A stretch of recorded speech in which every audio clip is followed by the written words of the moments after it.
First off, thank you for having me, Alan and Paul, on this wonderful career fair that we have. So basically, I'm the senior talent acquisition representative here. Jim was with me as well as an HR business partner. He works alongside with the veterans that they have in the Vandenberg Air Force Base area in California. And what his job is to basically make sure a lot of the issues and problems are resolved within the Vandenberg Air Force Base area with a lot of the veterans and technicians that we hire and some of the positions that he supports, as well as I think some of the positions that do fall into length would be engineering positions that he has. But Jim, if I'm wrong, you can let me know, but I think that's pretty much what you support, correct? Yes, that's correct. Okay. So what we are is we're a joint venture between Raytheon and General Dynamics. We have 2 active contracts for the U.S. Space Force and U.S. Army. Most of the places that we employ people around the world and also here locally in the United States stems from Ascension Island all the way down to Vandenberg Air Force Base in California. I would notice, because this is a California career fair, that most of the positions that we're looking to hire at this point are Pillow Point Air Force Base, which is just outside San Francisco, and then Vandenberg Air Force Base, which is very close to Santa Barbara. We also support international positions like Kwajalein Atoll, Marshall Islands, and Ascension Island, Atlantic Ocean.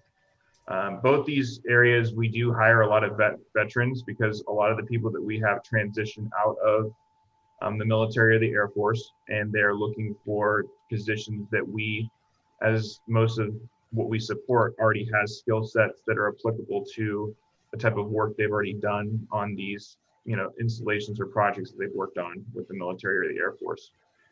Right now, our current need at this point, if you want to drop down to slide 3, we offer, we'll go for this first, now hiring. So basically what we're looking for are most likely our electronics repair, optics, and telemetry. We support radars, optics, and obviously moving those types of radars into like an organizational, I guess you would say, unit to repair them and maintain them. So a lot of the positions on Vandenberg Air Force Base is maintaining that. So when we're talking about senior techs that we have here, we're looking for people that have had depot or maintenance level experience, that have gone out and fixed some of the optics technician equipment or have worked on some of the radar, telemetry, or calibration. And then right now, the hardest position we're trying to fill right now is a senior tech. It's undistributed power system distribution, which is the UPS signal here. And basically, for that position, we're looking for someone who's a journeyman with an electronics technician. So we also are open to people that are union, that have worked in the unions and have had a journeyman certification or work with, some sort of unions in those areas, as well as electronics repair techs, someone that's just come out of the Air Force or the military and is looking to make a career progression change. We have, if you want to go up to slide 3, up to slide 3. We have educational assistance programs, which basically benefits technicians coming in. So we basically will help them in some aspects of getting certifications and making sure that they're certified so that they can do the best work and use that skill set to better their future. So that's kind of a gist of like what we do as in our chain of command and finding people. And we offer career development, and that's what the HR business partners are there for, is to kind of assist with the managers in that career progression. And we do have a 401k, flexible scheduling. So there's a lot of different things that we offer that are very keen to most technicians coming in. As you can see in this picture here, this guy had graduated through RGNext, going to school and finishing his degree. I'll let Jim also, like, if there's something that he wanted to talk about on the Vandenberg Air Force Range, since he's actually physically there. I physically work remotely in Florida. So if he wants to talk anything about, what's going on in the range and what's coming up, that's fine as well. So what Paul described at Vandenberg that we are in real dire need of is technicians that have worked in an environment where they actually repair electronic equipment down to the component level. That's a hard to find skill set, and we have about probably 3 or 4 openings for people that have done electronic repair down to the component level.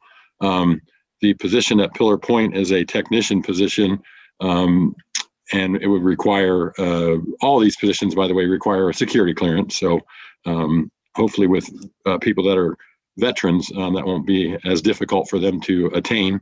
The position up at Pillar Point, because it's a high cost of living area, it's very difficult to find people for that particular position up at Pillar as well. Are there any questions about what skill sets we're looking for, or any other questions? Well, yeah, James. I mean, as far as the skill sets and those kinds of things, as far as a candidate coming through RGNext, and RGNext is not a small corporation at all. I mean, you guys are heavy hitters in that regard. So what can a candidate expect as far as training, or, you know, the break-in system, all of that kind of thing? Because it's really kind of fascinating. I think most veterans would be happy to know something about that. Sure. So we actually at the very entry level, we offer a NIDA corporation. It's basically basic electronics training for people that don't have any skill set in basic electronics. So that's kind of an entry level way of getting people in the door.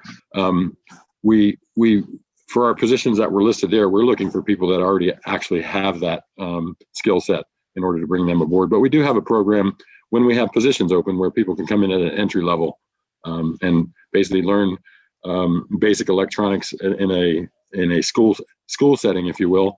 And once they pass that, go out to the site and begin to work as an electronics technician.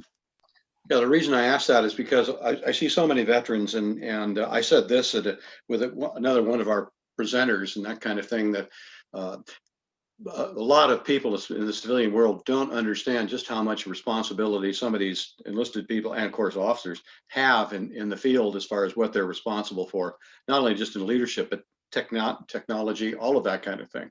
And then you have the veterans that come out and they don't necessarily have the educational and all that kind of thing, and they look at a company like RGNext. I just don't have a chance. And I tell them, well, go ahead and apply anyway. But what you're saying is that a veteran who may not have, you know, extensive technological skills and those kind of things would still be welcome to apply. Yes, that's correct. You know, I'm a veteran, 28 years in the Air Force, and I see a lot of the resumes that come in for jobs that we have posted, and I'm always excited to see people with a military background.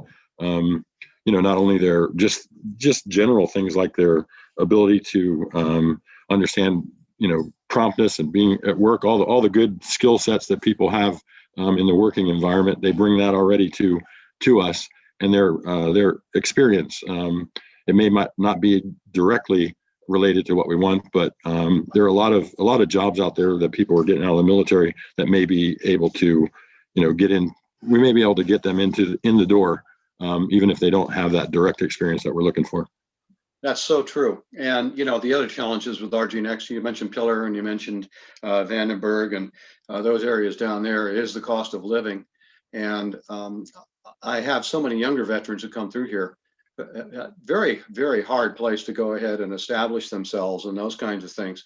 But my point is that if they can go ahead and get the training and get themselves established here, they've got a better chance of establishing themselves here with a company such as RGNext, in my opinion. Yes, sir, I agree. Is there anything that, you know, in particular that you look for as far as qualities in a veteran and that kind of thing? Is there anything that a veteran should be aware of as far as how it relates to company culture, anything along those lines?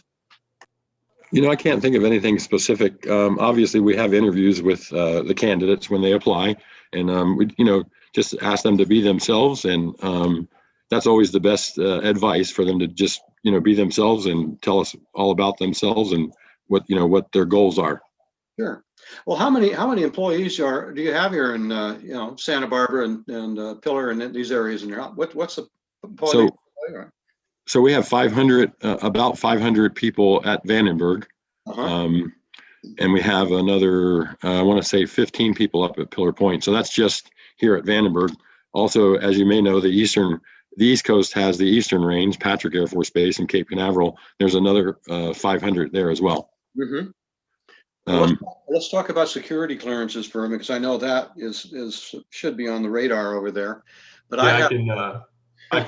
Yeah, I can bring you up to that. So like when it is required to have a security clearance, but we will go through the process because we have an industrial security team here to get them through the security clearance. Occasionally you will have people that already have the clearance. That makes it so much easier for the onboarding process, but we do get people that do not have it. And if their skill set is applicable to what we're looking for, we are going to take them through the process of getting that clearance, because at the end of the day, if they're happy and they love their job and they're going to keep continuing to work for us, then we want to, invest in that and making sure that we can get them aboard for our positions and being able to get that clearance through the process. So the nice thing is the fact that we partner with the Air Force and the military makes it that much easier, because they already know that we've already bid on contracts and won them. So. Oh, I got it. Okay. So in other words, I have a woman veteran who has been out now for about 1.5 years, I think maybe a little longer. She had a top secret clearance and she speaks 4 languages and that kind of thing. For whatever reason, she's had a tough time working with some companies getting the clearance back. I don't know why. But I would think that this would be someone that I should refer to RGNext, because she was she's very skilled, and I think she'd make a great candidate for you guys. So I'll refer her to you. Okay. Okay, great. Yeah, no, absolutely. So as far as the future here for RGNext on the coast and that kind of thing, where do you see it going? Do you think it's going to be static as far as the number of employees? Is it in the process of growth mode? No, I think we're going to continue growing. One thing we didn't touch on is that we do also have another contract that's RETS, which is the Redstone Arsenal in Huntsville, Alabama. So we do work there. So we have 2 contracts. We have a LISC and a RETS contract. Both of them are equally challenging to staff depending on what you're looking for. On the RETS contracts, the thing is that when we get young people that come out of the military or the Air Force, sometimes they're looking to save money to buy a house, down the road. So we have positions that are out on Kwajalein and Ascension Island, where we have governmental tax that's paying for their living situation. So like all their living, their food, and everything is getting paid for. So even though their salary may be lower, they're going to end up making a bunch more money because they're not paying all these taxes stateside. So say, for example, you have someone coming out of California that wouldn't be able to eventually afford a house immediately when they came out of the Air Force or the military. They go to Kwaj or Ascension for 2 to 3 years to work on some of our technician positions. They could very well come back with a really nice stack of cash for their use. So that's one big benefit I did want to at least put out there about those positions. And if anyone has questions about those types of positions, I'd be more than happy to get on the phone and kind of give them the information about what it's like to live on Kwaj or Ascension. Obviously, it does take a certain type of person to live on island for those types of positions, because you are cut off from a lot of the world. But at the same time, we see a lot of people flood into there that are big time into being a diver or things like that. So nice opportunity.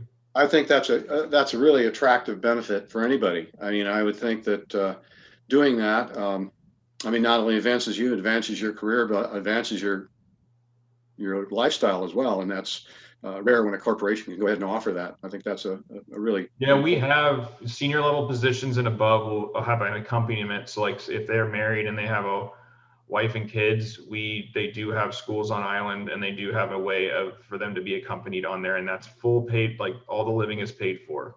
So it's a huge benefit. Oh, no kidding. And that's absolutely wonderful. My father fought at Kwajalein in World War II, so I can relate to that just a little bit. As far as the company is concerned, is there anything you'd like to say that would, really, in summary, go ahead and really give a good, 1-2 punch to as far as veterans listening in? Yes, I mean the biggest thing is that because we support the Air Force and the military, we have an easier time onboarding people, and that's like the biggest thing is like being able to feel comfortable about when you apply for a job, and knowing that we have the expertise to be able to get you into the door, and being able to work with your profile and have the right proper facilitation of information that we have on our side is a big part of finding the correct job. And we're currently we're always getting more people on projects, and we're always currently having a lot of new projects that come up as well. So at this point, I see continued growth here at RGNext. Okay, well, that's absolutely wonderful. And Paul, if you get a chance in our chat, go ahead and put your contact information in there if you will. Sure. And I want to make sure, absolutely sure, that we have that in there. And since this has been recorded, and hopefully, if you don't mind, we'll put it on our website.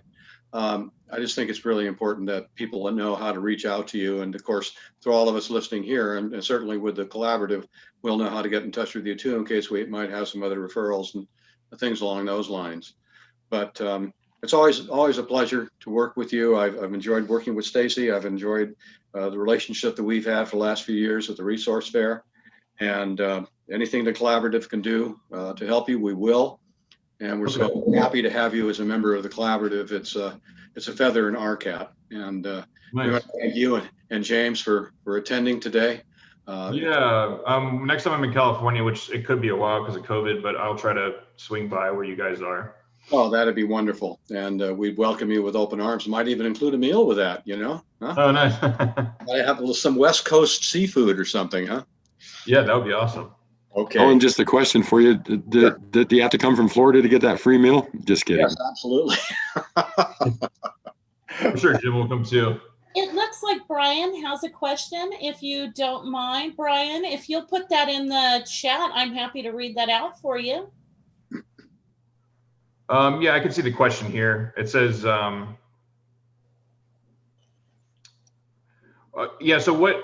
if he can answer me back, if he could answer, let me see if I can type the answer.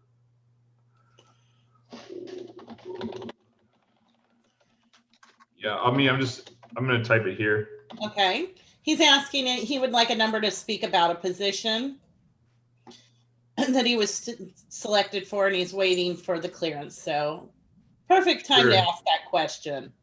Yeah, so I said, I just told him what is the position, and then I will put my number here, and then he can reach back out to me, and I can follow up with any of that information. So I'll put the number here. And there is my contact information, my phone number. And anyone can feel free to reach out to me. I was kind of looking at it from the other side of the screen, so hopefully I spelled everything right here. But that should be. Yeah, that's fine. Okay. Yeah, perfect. Thanks, Kari. Absolutely. Well, thank you guys. Thank you very much. We appreciate it again and look forward to seeing you in the future. And we may do this again in the future. It's up to the collaborative board to decide that. But if we do, we'd like to welcome you back again. Yeah, if you don't mind, when they do apply to positions, if they do specify that they're coming from the collaborative from this, there is a spot on the application where they can say that. So Good. Yeah. I'll make note of that. Okay. Well, you guys have a great week, and thank you to RGNext for having you here. And we look forward to seeing you in the future.